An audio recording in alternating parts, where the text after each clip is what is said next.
Season మారినప్పుడు, వాతావరణంలో మార్పులు చోటు చేసుకున్నప్పుడు ఆ మార్పులకు మన శరీరం సర్దుబాటు చేసుకునే వరకు జలుబు, దగ్గు లాంటి చిన్న చితక సమస్యలు కనిపిస్తూ వేధిస్తూ ఉంటాయి. దీర్ఘకాలిక జబ్బులతో బాధపడుతున్న వారికి జలుబు, దగ్గు వంటి బాధలే పెద్ద సమస్యలుగా మారుతూ ఉంటాయి. సీజన్ మార్పులకు పెద్దలంత త్వరగా సర్దుకోలేకపోతూ ఉంటారు. ఇలాంటప్పుడు యోగా సాయం తీసుకుంటే మంచిదని చెబుతారు నిపుణులు. వేధించే జలుబు, దగ్గు బాధల నుంచి ఉపశమనాన్నిస్తూ మన ఆరోగ్యాన్ని భేషుగ్గా ఉంచే ఆరోగ్య ఆసనాల గురించి ఇప్పుడు చూద్దాం.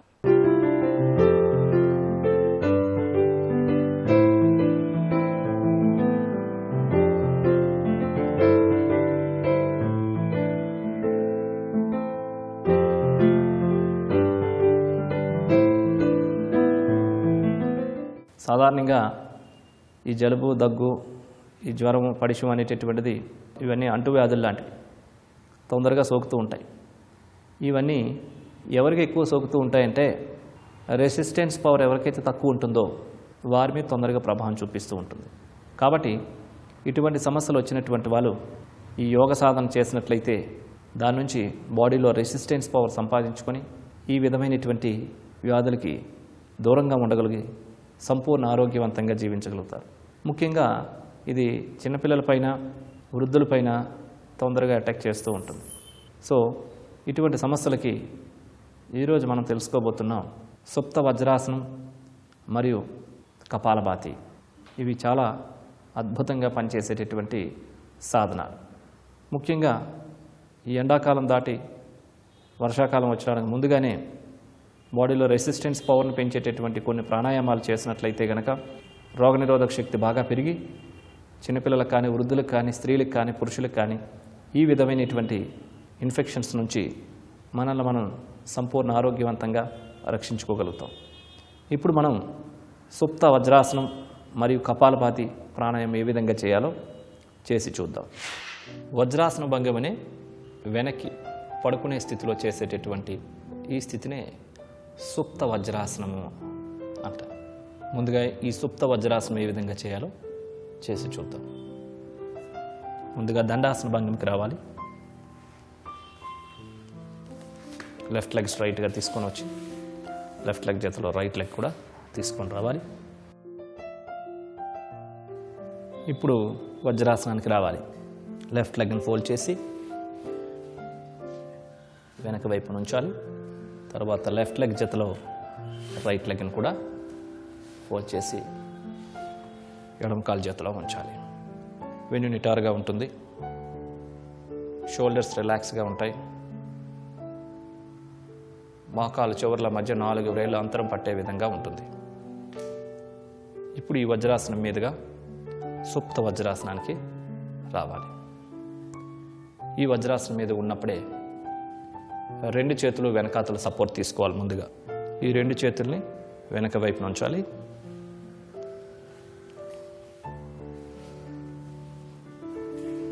ఇప్పుడు నిదానంగా ఒక చెయ్యి సపోర్ట్ తీసుకుంటూ ఇంకొక చెయ్యి మోచేయి మీదకి రావాలి. తర్వాత 2వ చేతిని కూడా మోచేయి మీదకి తీసుకొని రావాలి. 2 చేతుల మీద బ్యాలెన్స్ జాగ్రత్తగా చూసుకుంటూ ఇప్పుడు ఒక చెయ్యి మోచేయిని పూర్తిగా విశ్రాంతి స్థితిలోకి తీసుకొని వచ్చి తర్వాత 2వ చెయ్యిని కూడా తీసుకొని వచ్చి పూర్తిగా శరీరాన్ని వెనక వైపు ఉంచే విధంగా ఉంచాలి. 2 చేతుల్ని వెనక వైపుకు తీసుకొని రావాలి.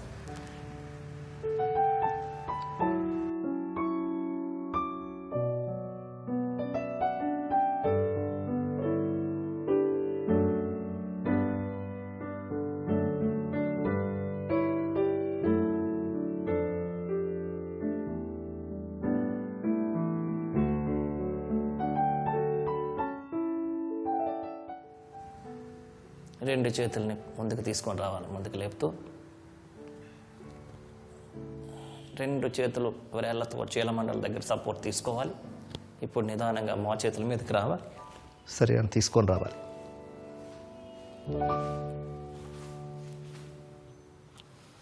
ఇప్పుడు వజ్రాసన భంగిమకి రావాలి.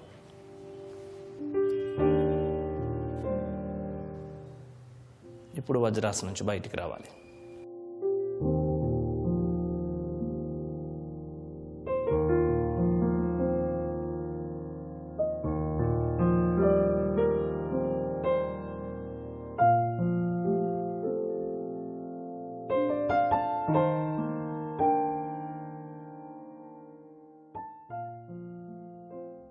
ఇప్పుడు కపాలభాతి ప్రాణాయామం.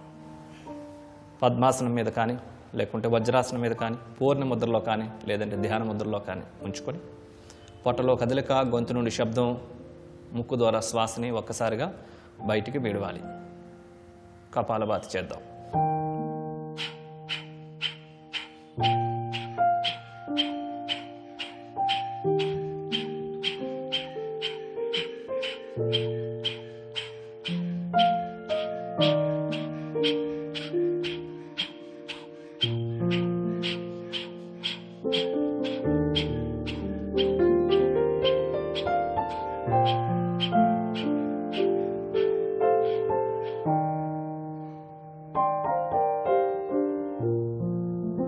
మరొకసారి చేద్దాం.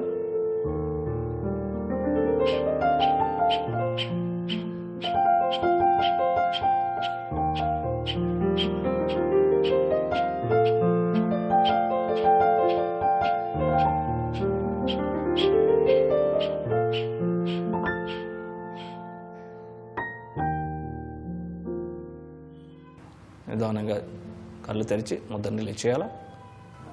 పద్మాసనాన్ని రిలీజ్ చేయాలి. చూసారు కదండి, ముఖ్యంగా ఈ వర్షాకాలంలో జలుబు, దగ్గు, పడిశం ఇట్లాంటివన్నీ ఎక్కువగా బాధిస్తూ ఉంటాయి. ఇటువంటి సందర్భంలో సూర్య నమస్కారాస్, ఈ సుప్త వజ్రాసనం మరియు కపాలభాతి ప్రాణాయామం ఎక్కువగా చేసినట్లయితే ఈ రకమైనటువంటి సమస్యల నుంచి పూర్తిగా మనం బయటపడి సంపూర్ణ ఆరోగ్యవంతంగా జీవించవచ్చు. వీటితో పాటుగా ఇంకొన్ని సూర్య నమస్కారాలు, భుజంగాసనం, శలభాసనం, శశాంకాసనం, భస్త్రికా ప్రాణాయామాలు, వీటితో పాటుగా ఫుడ్ని చక్కగా వేడివేడి ఆహారం తీసుకోవడం, బయట ఫుడ్లు తీసుకోకుండా ఉండడం, చల్లటి పదార్థాలను తీసుకోకుండా ఉండడం, ఫ్రిడ్జ్లో పెట్టినటువంటివి ఇవన్నీ కూడా తీసుకోకుండా ఉండడం, అదేవిధంగా వేడివేడి ఆహారం తీసుకోవడం అనేటటువంటిది కూడా ఈ ఇన్ఫెక్షన్స్ దూరంగా ఉంచడంలో చాలా బాగా ఉపయోగపడుతుందని చెప్పవచ్చు. చూసారు కదండి, ఈరోజు మీరు చూసినటువంటి ఈ సుప్త వజ్రాసనాన్ని మరియు కపాలభాతి ప్రాణాయామాన్ని చేసి సంపూర్ణ ఆరోగ్యవంతంగా జీవించవచ్చు. వేధించే జలుబు, దగ్గు బాధల నుంచి ఉపశమనాన్ని కలిగిస్తూ మన ఆరోగ్యాన్ని భేషుగ్గా ఉంచే ఆరోగ్య ఆసనాలు ఏమిటో, వాటిని సాధన చేయడంలో ఎలాంటి మెళకువలు పాటించాలో చూశాం కదా. ఇక ఈరోజు కార్యక్రమాన్ని ముగించే ముందు ఒక చిన్న చిట్కా మీకోసం. మలబద్ధకంతో బాధపడుతున్నప్పుడు గులాబీ పూల రేకల్ని తీసుకుని వాటికి కొద్దిగా పటిక బెల్లం కలిపి మెత్తగా నూరి ఒక మట్టి కుండలో కొద్దిసేపు ఉంచి పడుకోబోయే ముందు తీసుకోండి. కొంతకాలానికి మలబద్ధకం ఇట్టే తగ్గిపోతుంది.